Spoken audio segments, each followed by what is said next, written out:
వైవిధ్యం ప్రకృతి తాలూకు మూల స్వభావం. ఉదాహరణకు అడవిని తీసుకుంటే ఎన్నో రకాల చెట్లు, ఎన్నో రకాల పక్షులు, ఎన్నెన్నో మృగజాతులు. సమాజం కూడా అలాంటిదే. ఒకే ఊళ్ళోని మనుషులంతా ఒకేలా ఉండరు. ఎవరి అలవాట్లు వారివి, ఎవరి ఆచార వ్యవహారాలు సంప్రదాయాలు వారివి. వీటికి ఆధారం కులం. సామాజిక అవసరాలకు అనుగుణంగా శ్రమ విభజన ప్రాతిపదికగా కుల వ్యవస్థ రూపుదిద్దుకున్న నేపథ్యంలో వివిధ కులాలు ఏర్పడ్డాయి. అవి పరస్పరం గౌరవించుకుంటూ సామూహిక ప్రయోజనాన్ని దృష్టిలో ఉంచుకొని అన్నదమ్ముల వలె జాతులు, మతములన్నీ ఊరి బాగు కోసం చేతులు కలిపి సాగిపోతున్నాయి. వీణలోని తీగెలు తమ సహజ స్వభావానికి అనుగుణంగా పలుకుతూ సప్తస్వరాల సంగీత ప్రపంచాన్ని ఆవిష్కరించినట్టుగా అన్ని కులాలు తమ పరిధిలో వర్ధిల్లుతూ ఆరోగ్యవంతమైన సమాజ నిర్మాణం కోసం కృషి చేస్తున్నాయి. అలా సానుకూల దృక్పథంతో ముందుకు సాగిపోతున్న వారిలో కమ్మవారి గురించి ప్రత్యేకంగా పేర్కొనాలి. చరిత్రను అధ్యయనం చేస్తే కమ్మవారు హంపి విజయనగర సామ్రాజ్య కాలం మొదలుకొని కాకతీయ, గండికోట సామ్రాజ్యాల కాలంలో గొప్ప ఏలికలుగా, సైనిక పాలనా వ్యవస్థలో సమర్థులుగా ప్రసిద్ధికెక్కారు. అమరావతి మూలపురుషుడు రాజా వాసిరెడ్డి వెంకటాద్రి నాయుడు, పెమ్మసాని తిమ్మనాయుడు, మసునూరి కాపయ్య నాయుడు, కాకతీయ పౌరుషవాణి రాణి రుద్రమదేవి వంటి చారిత్రక వీరులు కమ్మ సౌధంపై రెపరెపలాడే విజయ పతాకలు.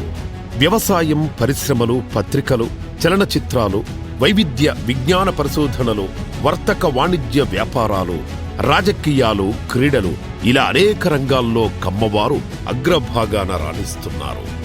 కాల పరిణామ క్రమంలో మారుతున్న పరిస్థితులకు అనుగుణంగా మానవతా దృక్పథంతో మానవీయ ప్రయోజనాల దిశగా అధునాతన సమాజానికి కమ్మవారు తమ వంతు సేవలందిస్తున్నారు. తమదైన అస్తిత్వాన్ని, ఆత్మగౌరవాన్ని నిలుపుకుంటూనే విశ్వమానవ సౌభాతృత్వ భావనతో నీతి, నియతి, దయ వంటి మానవీయ లక్షణాలు పునాదులుగా వసుదైక కుటుంబ భవనాన్ని నిర్మిస్తూ సాగరాలను అధిగమిస్తూ ఖండాంతరాలు విస్తరిస్తున్నారు.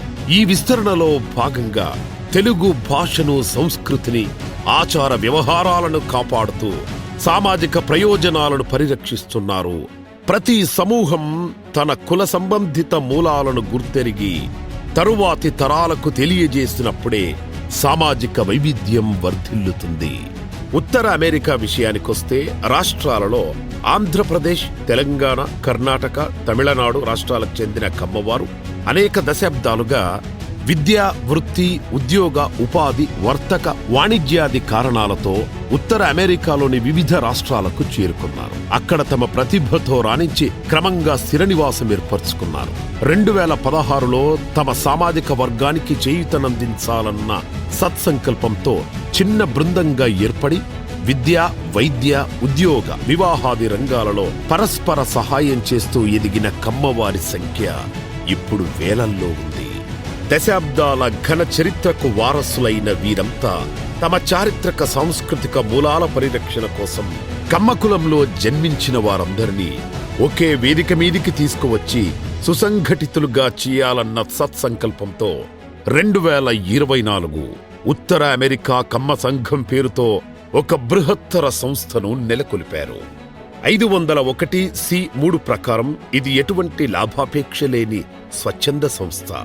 ఉత్తర అమెరికా కమ్మ సంఘ సభ్యుల జీవితాలు సుఖ సంతోషాలతో వర్ధిల్లేలా ఈ సంస్థ ప్రాథమికంగా 5 సేవాంశాలపై దృష్టి కేంద్రీకరించింది. అవి matrimonial, entrepreneur, jobs portal, health portal and youth portal. అంతేకాదు, తమకు జన్మనిచ్చిన ఆంధ్రప్రదేశ్కు సైతం సేవలనందించే దిశగా అడుగులు వేస్తోంది.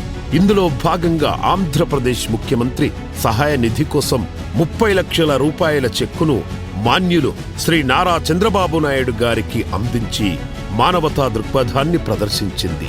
సంక్రాంతి, ఉగాది వంటి పర్వదినాలలో ఆత్మీయ సమావేశాలను నిర్వహిస్తూ ఉత్తర అమెరికాలోని కమ్మ సామాజిక వర్గాన్ని అన్ని రంగాల్లో బలోపేతం చేస్తున్న ఈ సంస్థ భవిష్యత్తులో మరెన్నో బృహత్తర సేవా కార్యక్రమాలను విజయవంతంగా నిర్వహించేందుకు ప్రణాళికలు రూపొందిస్తూ ఉత్తర అమెరికాలోని కమ్మ కులానికి చెందిన ప్రతి వ్యక్తి ఈ యాప్ను డౌన్లోడ్ చేసుకోవాల్సిందిగా కోరుతున్నాం.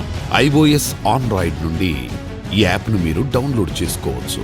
ఇందులో సభ్యత్వం తీసుకోవాలని హృదయపూర్వకంగా ఆహ్వానిస్తోంది.